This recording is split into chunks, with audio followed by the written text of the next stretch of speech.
Hello, everybody, and welcome to this very special broadcast of PPMA's Sparkle and Learn webinars.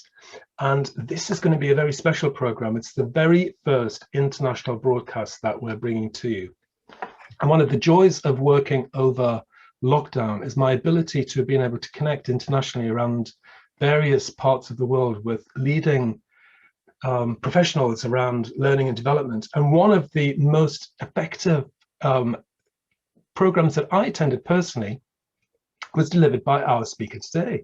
And I'm delighted to introduce Joie Seldon, who is an author, an educator, a leadership coach, and someone who we have invited to be part of this year's Peer into the Future program. Joy is going to be sharing her insights with the peer cohort in April, and so it's fantastic that I've got the ability to bring Joy to you today and share those insights around emotions at work, and something that Joy has personally developed, which is called the Joy Method. So all the way over from the US, the other side of the pond, Joy, a very warm welcome to you and to our PPMA family. Thank you so much. I'm absolutely delighted to be here. And Joy, I was really intrigued with your the spelling of your name, and just wondering where that has come from. It started in junior high school. I was a very unhappy child, and my name was Joy, J-O-Y, and I just couldn't relate to it. I felt every time somebody said my name that I was somehow a phony because I didn't feel joyful. So when I got into, I think it was the 9th grade, and I got into French class, I changed the spelling from J-O-Y to J-O-I-E because it gave me, I was still Joy, but I was a little more distant from it. And it also felt a little more exotic, which was a side benefit. Well, that's great. It's really interesting to find out the history of names. You know, somebody like Leatham. You know, I'm always asked about my name, and so thank you for sharing. And this whole area of work. I mean, I noticed from your biography that you started your kind of career as an actor, as an acting teacher. So how have you managed to get involved with the into the world of emotions? It actually began, the seed of it began when I was in my late 20s. I had moved to Hollywood when I was 20 with, stars in my eyes. I was going to become a famous movie star. And by the time I was in my mid to late 20s, I was still struggling. I had some success, but I was broke often. I wasn't happy. And I realized that there was something more to this having a career, being successful in life than just your ambition or your dreams. And I had a moment when I was actually standing in my bedroom and I was so despondent, I couldn't move. Physically, I felt so drained and so down that I couldn't move. And out of nowhere, I heard this very clear voice in my head said, "You're not meant to be miserable." And it was like somebody splashed cold water in my face. And I went, right, I am not supposed to be miserable. And why am I? Why is my family miserable? And why are people? And that sparked a desire for me to understand human behavior, what the truth was about being alive. And I've been on that journey basically ever since. And over time, what I discovered is that the more I embraced my emotions, I was very willing to be present with my emotional pain and my discomforts. And the more willing I was to feel those feelings, the freer I became. And I did personal work. I did personal development work. Many times I was in therapy a couple of times. And just over the years, it became clearer and clearer that these emotions were actually a really powerful aspect of being human, and that it was our ability and our job in a way to know and understand them because they affected everything that we did. So I ended up teaching a class called Accessing Your Emotions to my acting students. I became an acting teacher at one point, and it affected their personal lives. And when that happened, I needed to further my education, and I went on and got a master's in somatic counseling psychology, and just became obsessed with this idea of us being liberated by our relationship with our emotions. Great. And for most of us, well, certainly myself, my knowledge around emotional intelligence has come from the work of Daniel Goleman. So I'd be really interested to hear from you in terms of, how would you define emotional intelligence? Emotional intelligence is, and this is not that different from anyone, is the ability to be present with your own emotions, to understand what's happening, to be able to actually name them so that you know the specifics of that emotion, and then to have that information inform you to take appropriate action. And sometimes that action is externally, it has to do with the circumstances you're in. Sometimes it's having a conversation, which is, I think, the number one challenge for people, is that expression and having conversation with people. And sometimes that action is internal. It's a way for you to look at what's going on inside of you. And are you responding automatically or with consciousness? The one thing I want to add to this is that so often I hear the definition of emotional intelligence without a definition of emotions. And when I speak, I often ask, what are emotions? And it's very common for there to be silence, or somebody will say, feelings? Like, yes, they're feelings, but what are feelings? And so I like to define what emotions actually are. They are a biological or body-based information system. And they're telling you about your information, they're telling you about your relationship between you and whatever is happening externally and internally, your thoughts and beliefs and your history and all of that. And then it's there, the purpose is to prompt you to action that is optimally beneficial for your survival and your well-being. So that's a really kind of interesting overlay, particularly of what we've been experiencing through the past 12 months, both sides of the Atlantic, with this Yes. dreadful lockdown experience. So why is it so important in the workplace to have an understanding of this and an understanding of why emotion and emotional intelligence is so important? Yes, and it's never been more important, I think. I mean, it's always been important, but now with the challenges that we're facing, the thing about it in the workplace, because so traditionally it's been left out, don't get too emotional at work, that it cuts us off from a part of our humanity. And I've worked with so many people that they are brilliant, they care, they're dedicated, they want to do the best possible job. And they are frustrated or upset at work because no one is paying attention to what their experience is. And the fact is that companies lose a tremendous amount of productivity and thus financial investment through dysfunction within the workplace, because people are not communicating. They're either not able to contribute their ideas, or when there's a complaint, which is often it's either a misunderstanding or it's an inability to understand what the process is. There are many reasons, but it keeps people from flowing into their ability to bring the best of themselves to work. Have you noticed over, let's say, the past 12 months, when more of us have been relying upon communication and engagement through technology? Is that affecting the way people are connecting with each other or our emotions? Yeah, it is affecting it, and it's affecting it in both directions. Some people are getting more and more isolated, and that's a very difficult challenge for them. And then the communication, you're not face to face. You can't read the energy. Or there's a group, and it's very awkward when there's a group and there's all these little screens to be able to speak up. So there's just a lot of challenges there.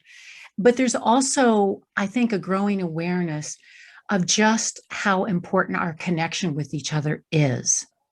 And so I've heard reports of people where they're in a Zoom meeting and their kid comes up. And so everybody now knows, oh, they have a kid. It's a reality. It's not like, oh, yeah, we knew they had a child. But when the child comes up and the child is upset and the parent has to take care of the kid's needs in that moment, it makes them human. We're just human. And I think that the thing that the good part of this is that it's recognizing that our shared humanity. Yeah. And it still has its challenges because there's still a lot of loss, a lot of uncertainty, and that evokes a lot of difficult emotion.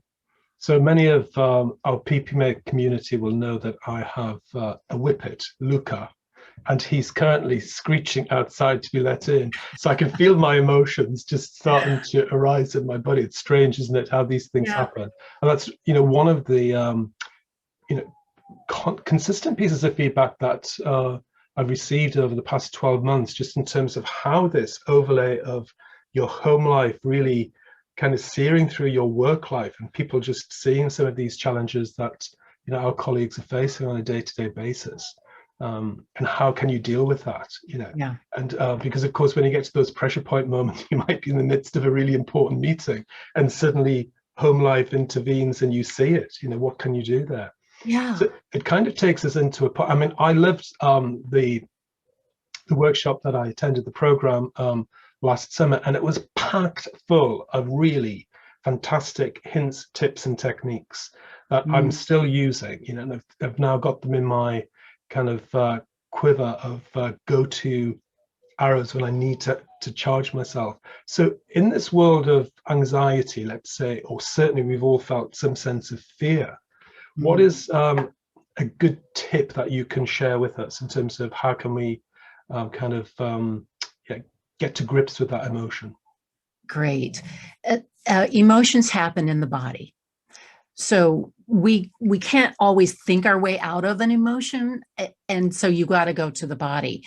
Anxiety and fear. What is anxiety? A lot of people say, I'm anxious, but what is anxiety? The core emotion is fear. And the fear, we misinterpret the anxiety or the tension that's in our body as meaning something terrible is going to happen. So there's this holding of the tension. Unless your life is directly threatened, and then we have fight or flight kicks in, which is our core emotions are fear and anger. The message of fear or that tension is pay attention. Pay attention. There's something you need to deal with here.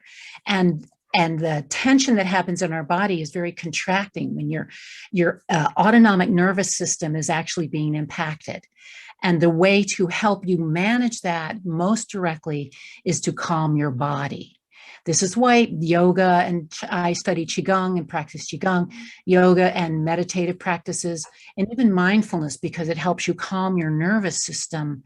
There are many different approaches, but for me, it's really going to the body. And so the first tool is really to get energy to go from this area where it's like, what's happening?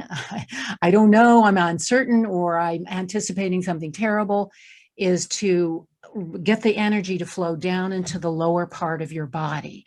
And so simply feeling your feet on the ground. So people might say, well, what on earth does that mean? How do I do that? How can I get that to happen? Yeah, and I know it sounds a little esoteric. It's at the same time, we're all made of energy. Everything is made of energy. So right now you could, and I would invite anyone watching, is to notice the balls of your feet, to just put your attention there. And then notice what happens when you put your mind's focus on the bottom of your feet. Generally, people tend to kind of relax a little bit. And then you can put your attention down into your pelvic area. In all the martial arts, that's your power center, your dantian, your lower belly, and you put your attention there. And then you can put your attention on your eyeballs. Sounds strange, I know, but just notice, become aware of your eyeballs in the sockets. And if you have this sense of, oh, my eyeballs, my pelvic area and the balls of my feet or the bottom of my feet, can you notice a sense of more relaxation in your body? It's called the three balls technique. It's very, very simple. A breathing, exhaling slower than you inhale. Our emotions are all very connected to our autonomic nervous system. And when you breathe with your mouth closed, which is very helpful, when you inhale and then exhale slower than you inhale, it literally sends a message to the brain through the vagus nerve that says, I'm safe. And when the body feels safe, it calms down because its number one priority is survival. And so sometimes things happen where your life is not directly threatened, but your body responds because it's like right now, all this uncertainty, we don't know. And the body doesn't like uncertainty. It likes to know what's happening. It's why we get into habits very easily. But when we can... Yeah, I just really love that exercise. And I took that into the PPMA's morning mindfulness session, been sharing that with colleagues there and kind of physically doing it. And, and it's been amazing the feedback that we've had in terms of how much difference it can make for people very quickly, especially in this climate of going from one meeting to another, Skype meeting, Teams meeting, Zoom meeting, without any kind of opportunity to release and let go of the emotion that's being charged through one session before you go to another. Right. And thank you for mentioning that, because one of the things that when I work in my leadership coaching is for those who are managing other people or leading, even if they're just leading a particular meeting, to set it into the schedule that there is a break. There's a 5-minute break between meetings, because we do. And the more you go, the more you get stuck in your head. So it doesn't necessarily change the circumstances when you can calm your body down, but it allows you to think more clearly and to access your creativity and to ideas flow much freer when you're calming your body. So I'm glad to hear that that's working with your group. That's awesome. One of the big challenges I think that we will have, many of us will have experienced directly is, this sense of loss. And, that be personal loss of a family member because of coronavirus, or loss of friendships due to the changes of working conditions or relationships in some way, shape or form. So what can you share in terms of the significance and the importance of that right now? Loss, the emotion of loss, is essentially sadness or grief. Each of the primary emotions have a signature piece of information. And in my system, I go through the definition of 7 primary emotions. And sadness is the way that we process loss. And it's also a way of recognizing what we value. If we had loss and we didn't feel anything, we might as well be robots. So in my book, Emotions and Owner's Manual, I call that chapter on sadness, Beautiful Sadness. There's a poignancy to it. And there's a tendency, at least in the US, is like, get over it. Don't feel bad. Don't feel sad. Oh, have a little cry, but move on, feel better. And when you try to push yourself past that, you're doing yourself a disservice. It doesn't mean you should be wallowing in it. We don't want it to cause you to not be able to function in your life, but to know that sadness and grief and the depth that you feel it is based on the value of who or that which you have lost. So if someone dear, one of the dearest people in my life passed this last year, not from COVID, but she passed, and that person had tremendous value to me. And so I can even think of her now and feel the sadness that's there. But I also have the appreciation of the value that this person had in my life. And so I invite people to set aside time where you just can sit and feel those emotions of grief and let them flow through you. Emotions come and go. Most emotions come and go very quickly. Joy and fear and anger can come and go very fast. Sadness has its own timing. And sometimes we can be 30, 40 years away from the loss of someone, and we think about them and get sad and teary-eyed. And that's a beautiful thing because it just shows the value that they have. So is that helpful? And is there anything else? No, thank you for sharing that. It's really interesting and helpful stuff.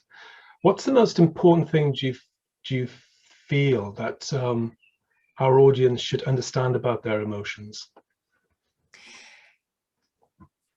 That they are one of the most valuable resources that you have for creating harmony in your life, for bringing joy to your life, for making connection with other people.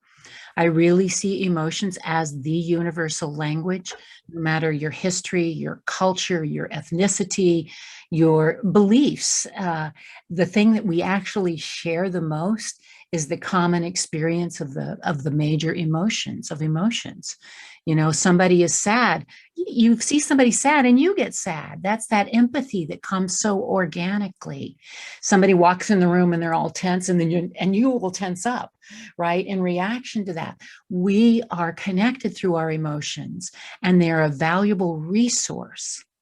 And in my own life, what I found is the more I have embraced the full range of my emotions and allow them to move through me rather than kind of holding on to them, I've actually become quite joyful. Now I love my name. When I was young, I hated it. Now I'm very grateful, and it feels like my name has been a teacher for me, because joy is the emotion of connection. That's a great thing. I really like that. Thank you. And it reminds me of something you were talking about earlier, in terms of when you articulate it in that way, it makes perfect sense. And yet still in organizations, the use of that language is frowned upon. It's probably become a little bit more user friendly over the past 12 months, when I've heard a lot more use of the phrases like compassion. But really, do organizations recognize its impact and its cost if they don't pay attention or invest in training of emotional intelligence? So what's your reflection around that, and what's your experience been in that area? My experience is that those companies that actually invest in exposure to it, training of it, in whatever form, various forms, that they have a more loyalty in the employees. They have more innovation. They have, I've had so many clients that even have affected change within their team, even when the company wasn't paying for their training, and they came to me individually for either private coaching or in one of my courses or workshops.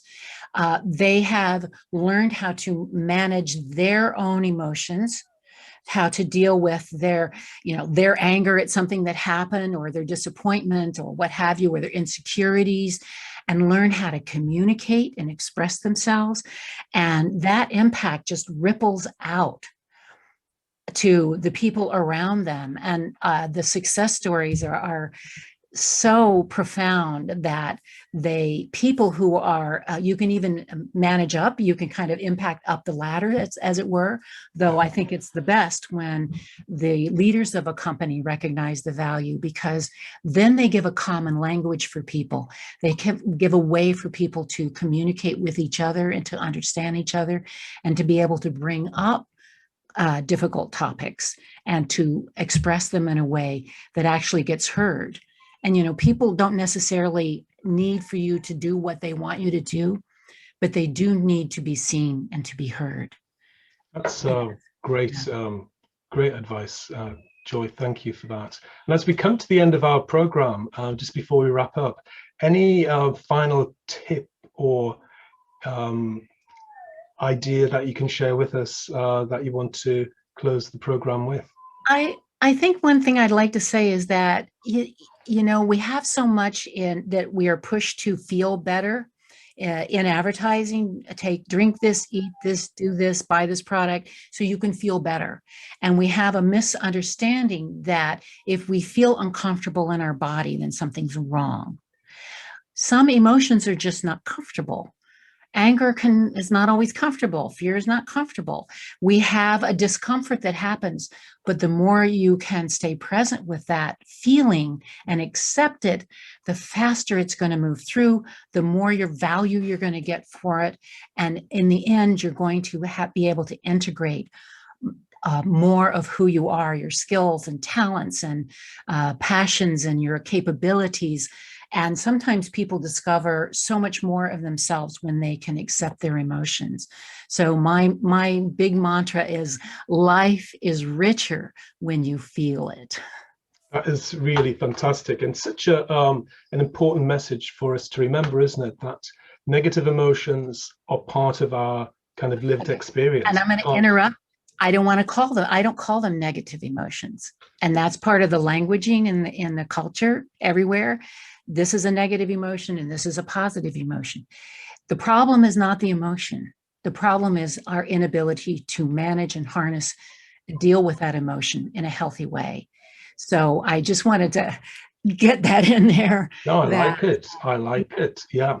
And getting used to those feelings, those uncomfortable feelings that generate in our body are really important, aren't they? So that we can, learn to navigate our way through them rather than allowed to be kind of consumed by it. I think that's probably how I often will experience them. Yeah, that's beautifully said.